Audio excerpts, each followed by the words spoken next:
Good afternoon, everyone. I am going to call the meeting to order. Welcome to Coeur d'Alene School District 271 Special Board Meeting for September 10th, 2021. I will introduce our participants so everybody knows who's up here. To my far right is Ms. Pam Westberg, Acting Clerk. To my immediate right is our Superintendent, Sean Hucker. To my immediate left is Vice Chair Rebecca Smith. To her left is Casey Morrisroe, Board Member. Continuing down, Lisa May, Board Member. And at the far left is Tambra Pickford, Board Member. And I am Jennifer Brumley, the Chair of the Board. No public comment will be accepted during the workshop. Comments may be submitted to the Board using trustees@cdaschools.org or through the clerk. Issues may be recorded and referred to the proper staff member for follow-up. And so without further ado, do I have a motion to approve the agenda? So moved. Second. All in favor? Aye. Opposed?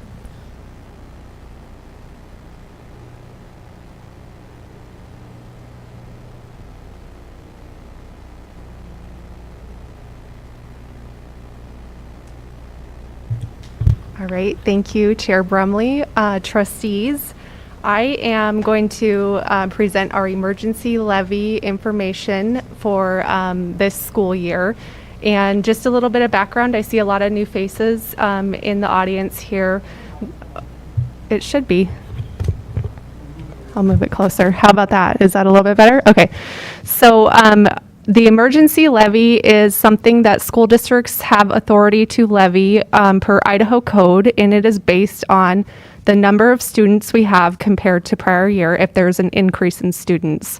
And so we're going to talk about this presentation. Over the years, we've kind of added more and more information just to kind of start the school year off with where we are with attendance, where we're at with setting the levy rate.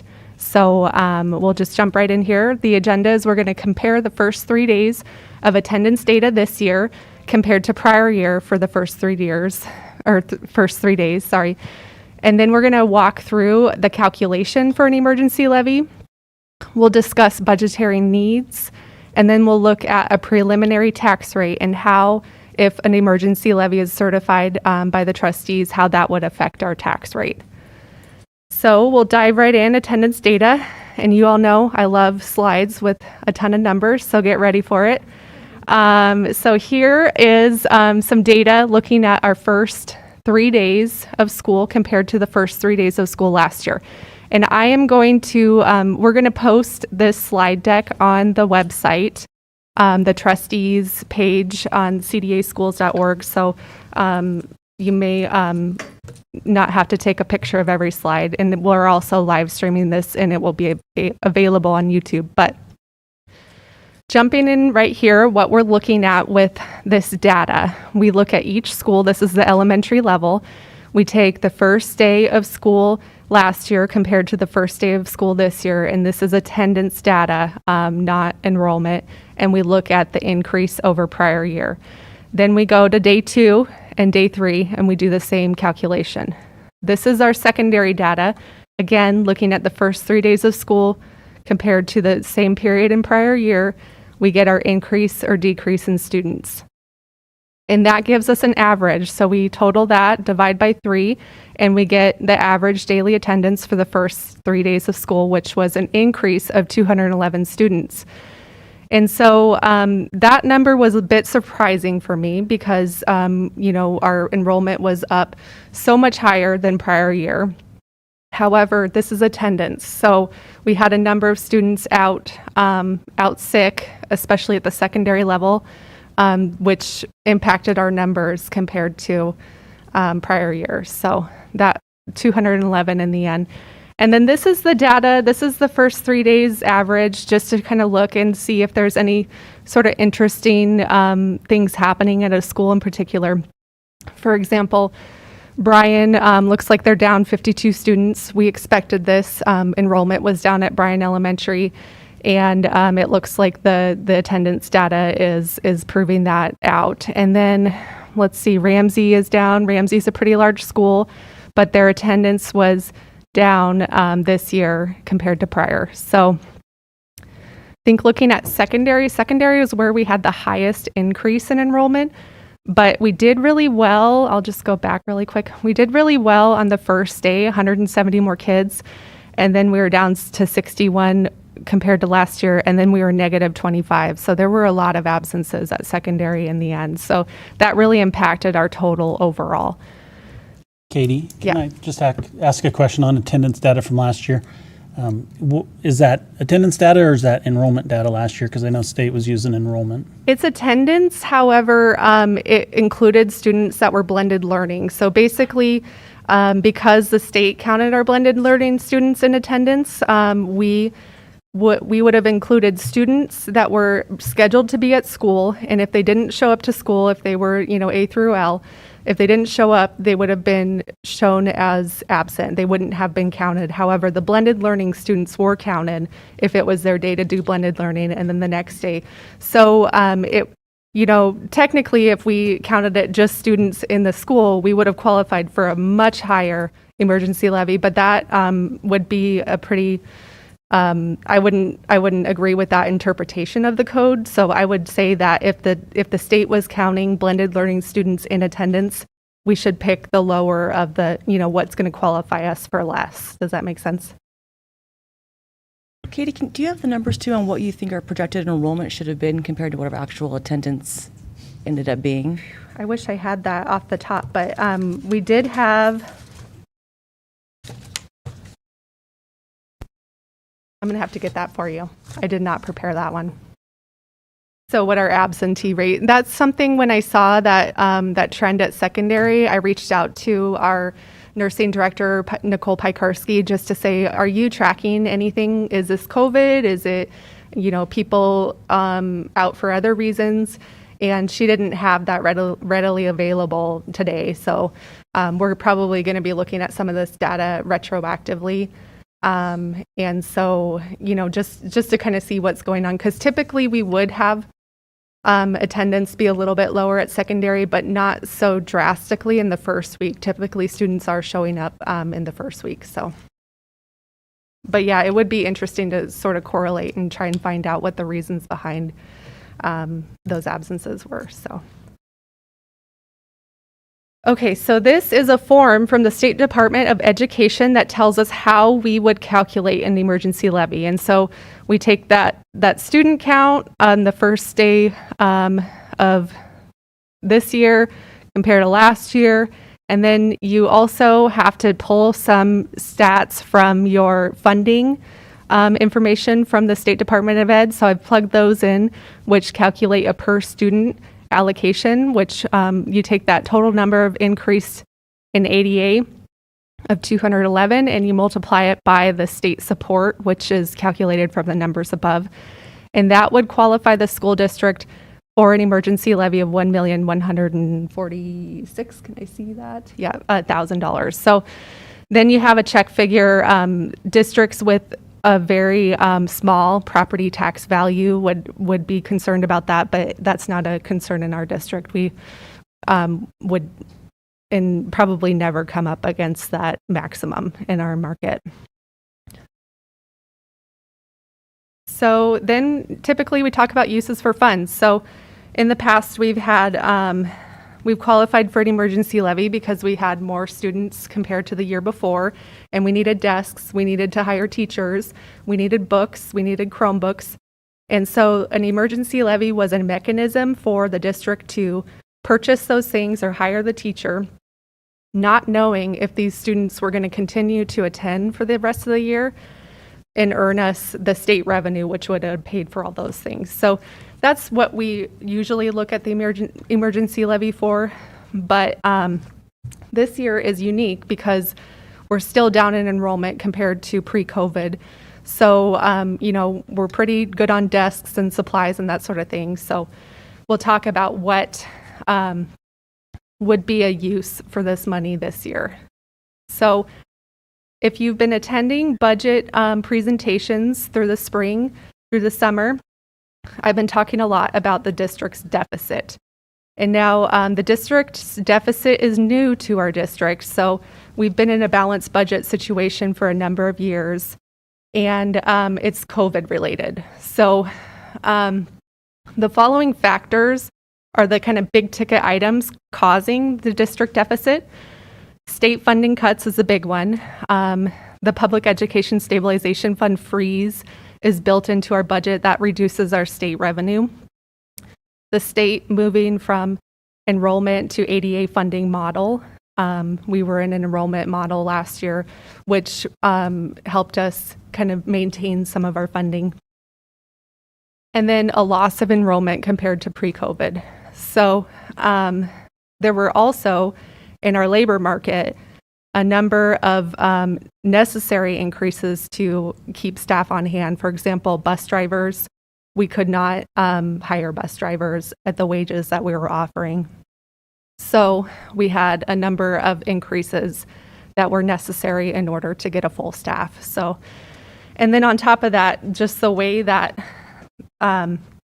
the funding work or the compensation works for teachers in Idaho is that you move with years of experience and years of education, and so the state is not funding that as they were in the past, but you can't really tell teachers in a market like this that we're going to hold the line on experience that they've earned or education that they've earned. So that's a really difficult concept in order to retain our quality staff.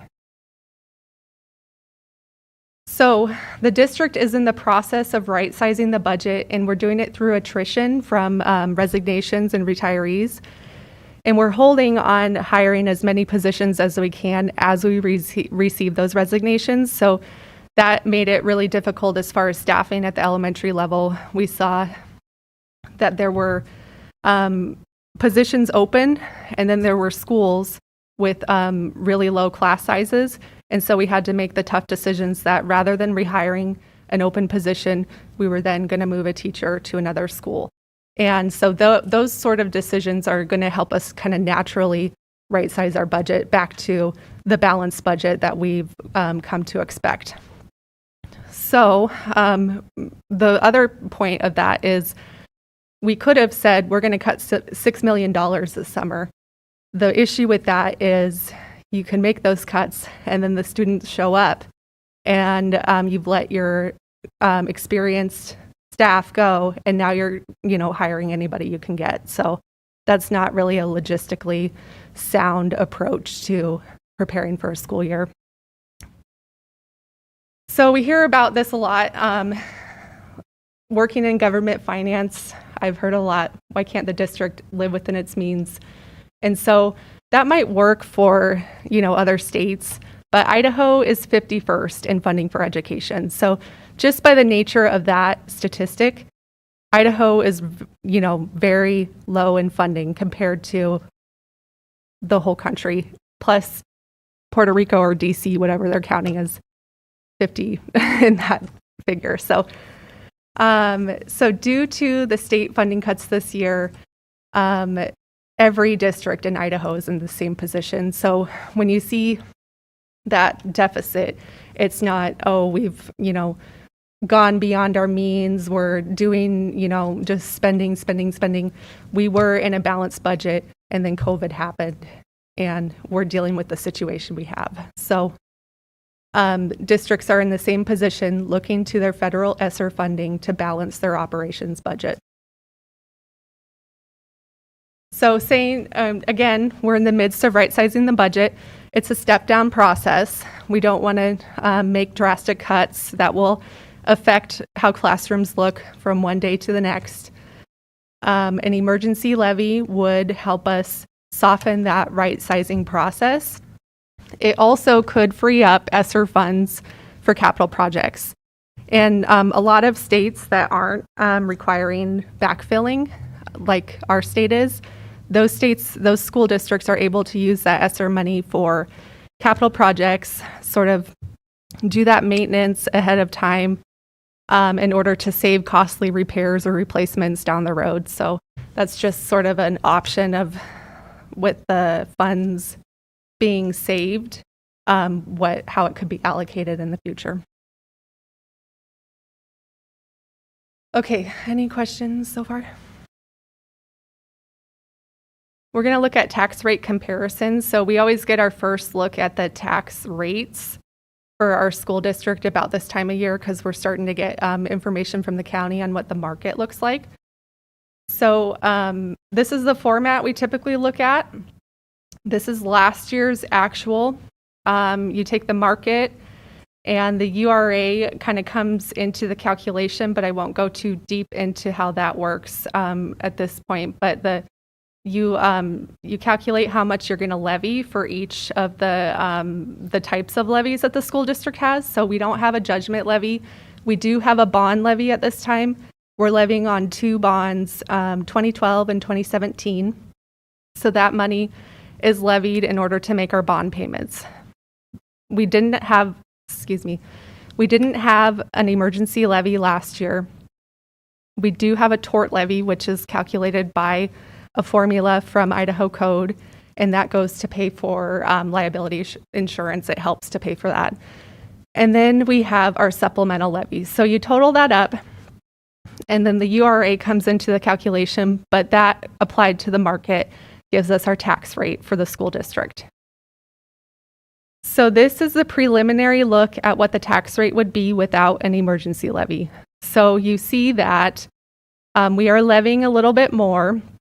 However, the market has gone up in such a way that it has dropped the tax rate by just under 23 cents. So the tax rate is going down for the school district, and that has a lot to do with growth, and it also has a lot to do with assessed values increasing.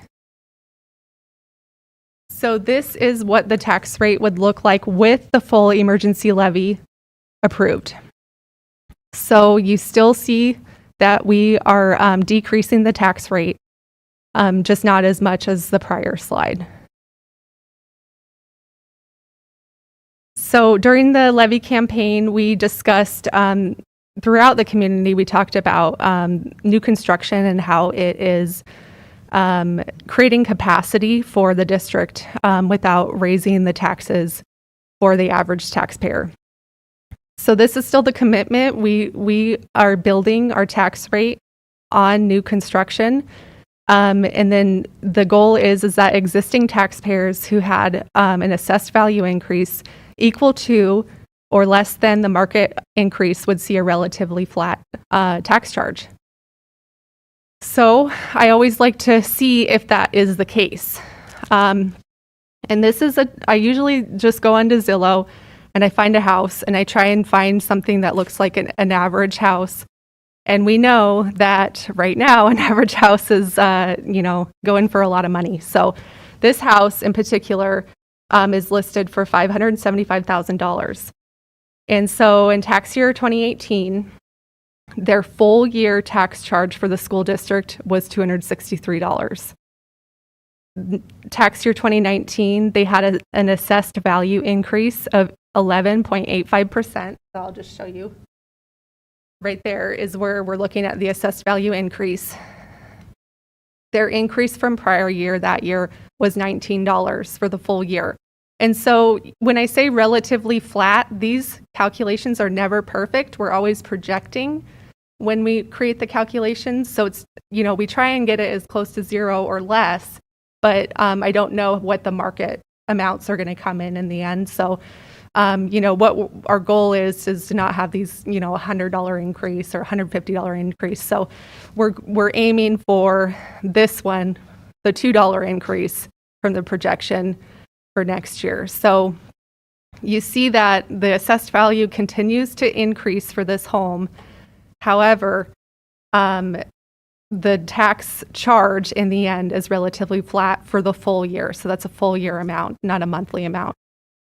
And the other thing I want to call to everybody's attention here is that the assessed value, so this home is listed on Zillow for $575,000.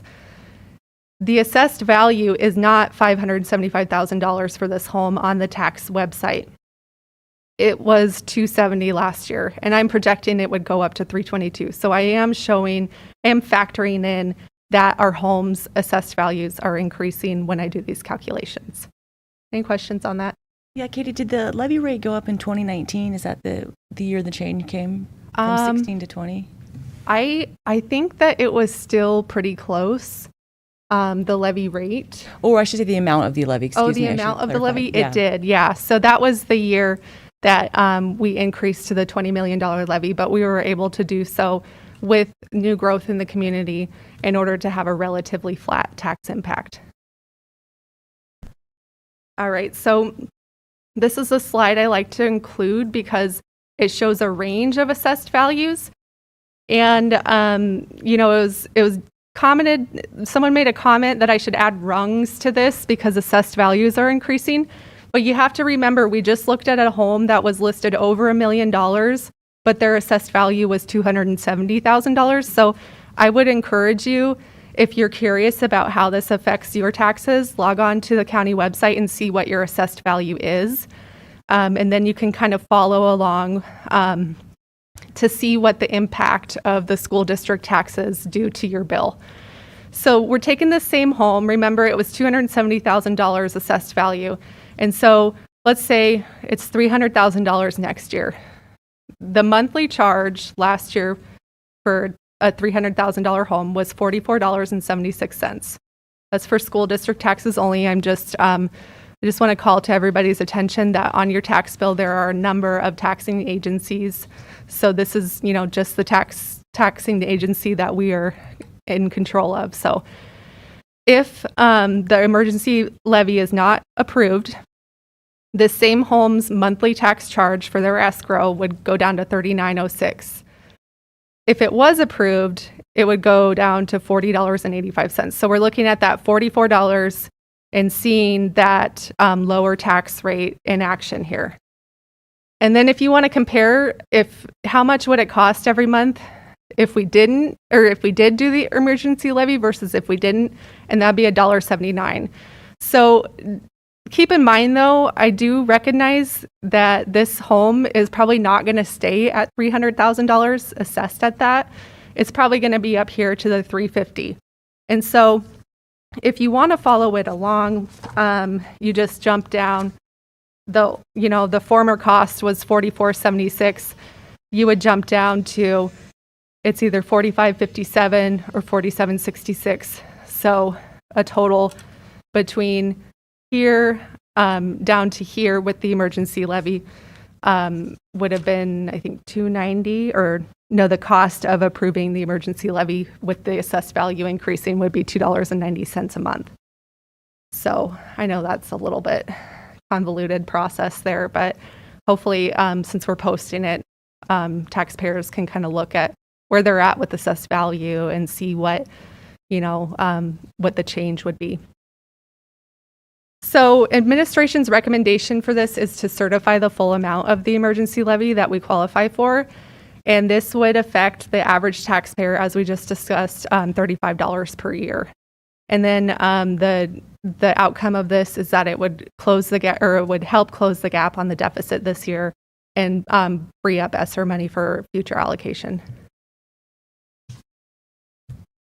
Alrighty, and Q&A. Okay, thank you, Katie. I want to clarify my agenda really quick. So I have on here 3, 4, and 5, enrollment numbers, preliminary tax rate, and emergency levy 2021 school year for action. I'm assuming we just did all 3 of those just now. Is that what you just addressed, Katie? Okay. But that's all. I mean, yeah, I think you didn't just address 3, right? Oh yeah, I'm just making I think sure I that threw it all in folks there that at are once. following our agenda or know what it is, know that your presentation kind of encompassed all 3 of those agenda items. Is that right? Yeah. Okay. All right. Well, thank you very much for that, Katie. And I always appreciate how you break that down Thank you. so the most simple of us can understand it. So, comments or questions?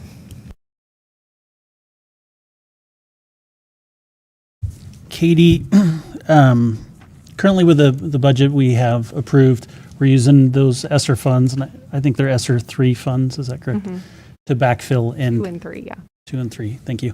To backfill and balance out the difference from what our state revenue is and our local levy supplemental revenue versus what our expenses are.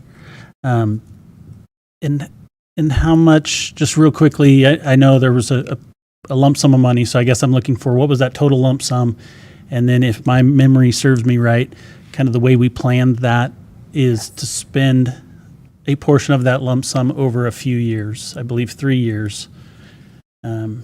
Yes, so, Am I remembering that correctly? oh, yeah, I had a feeling this might come up, so I linked in the ESSER budget.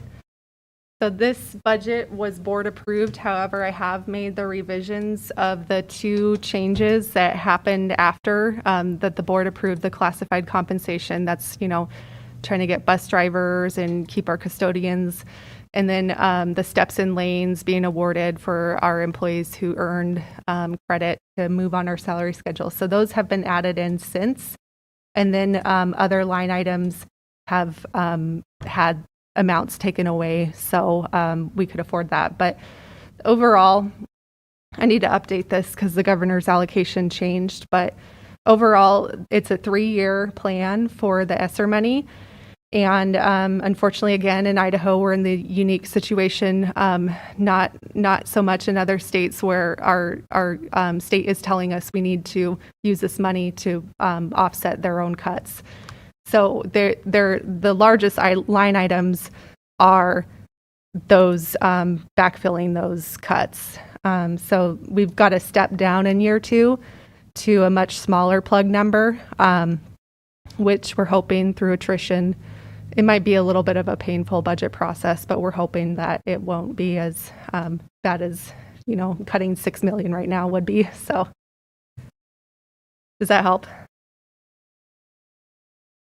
Yes, I'm just trying to, just in big numbers. So it was about 19 million between the two, is that? Yes. And so the plan would be using approximately 10 million this year, 6 million the following year, and the balance the year after that. Yeah.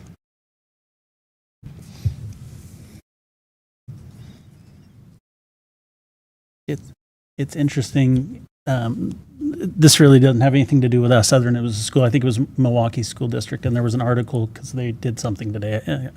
I couldn't tell you what it was, but it was talking about their ESSER funding, and they were 32,000 students, so about 3 times our size.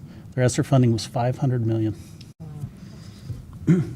However, the way at least according to this article, and I thought, well, geez, I wonder if that's right, but it's pretty crazy. Yeah, that's a lot. Yeah, and I mean, in states where the state is not using this money to offset cuts, that you could build a school with the amount of funding that has been allocated, but it's unfortunate that it's sort of been spent for us already by the state. So.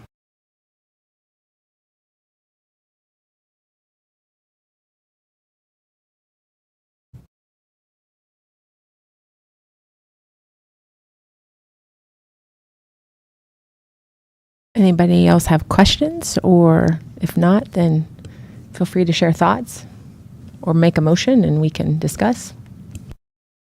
Katie, I have a question for you. It's actually more of a thought, but this is the 4th time now that and I think we've only qualified 2 of the years maybe that I've been on the board, but in years past, you're right, I liked how you described it, that this is an opportunity for us to buy desks, to buy curriculum that we might need, to hire paraprofessionals or staff.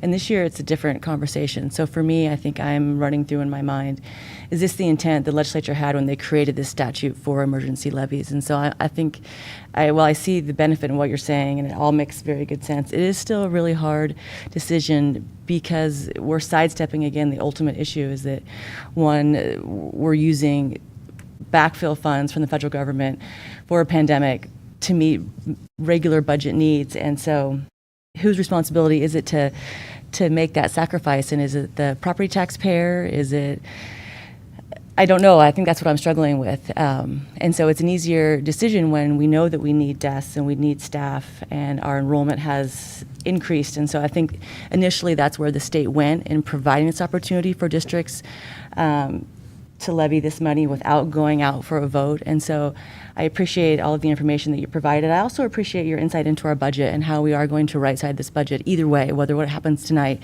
we're on a plan to reduce deficit spending, because I think that has been a priority for this board, and we've been effective at it up until the pandemic hit. So I appreciate that input. I think I'll hear what my fellow board members have to say and leave it at that.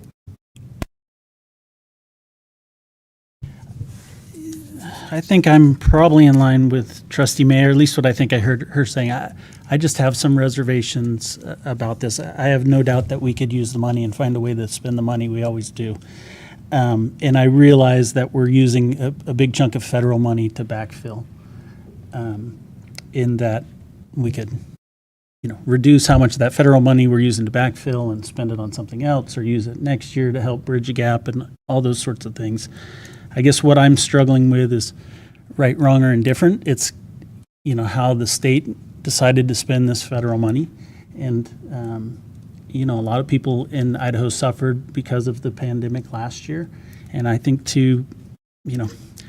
I almost view this federal money as a little bit of a tax savings for the constituents this year.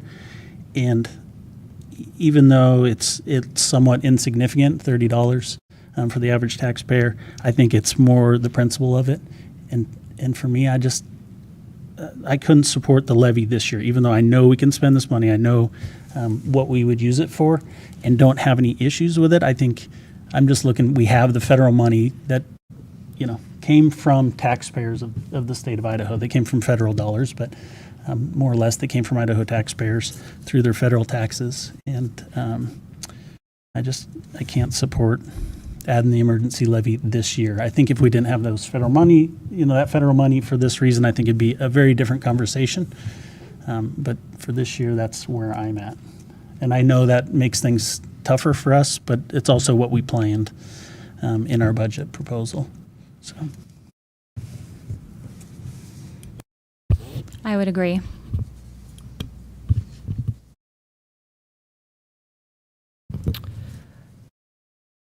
I think for me, we always talk about the average kind of taxpayer.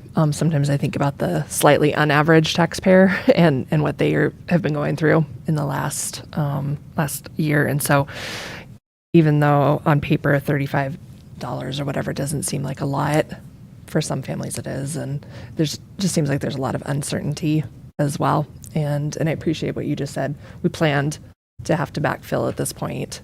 And so I agree with what you said, Casey. We could spend this money yesterday, but especially because it doesn't, at this point, our kids aren't sitting, they all have desks, at this point. They have teachers at this point. And so for those reasons, I don't support the levy this year.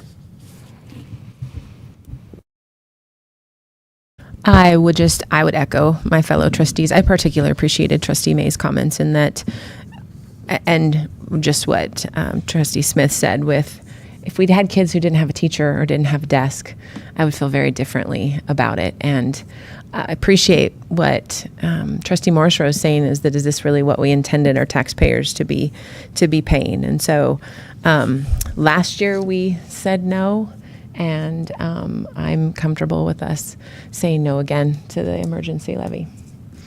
So last year we wouldn't have qualified because we were down so much. 2 years ago we said no. Thank you. So I'm going to presume then that we do not have any motions this afternoon. All right. Well, that is everything I have on my agenda. That's right. Okay. Is there anything further? All right. With that, we are adjourned. Thank you, everyone.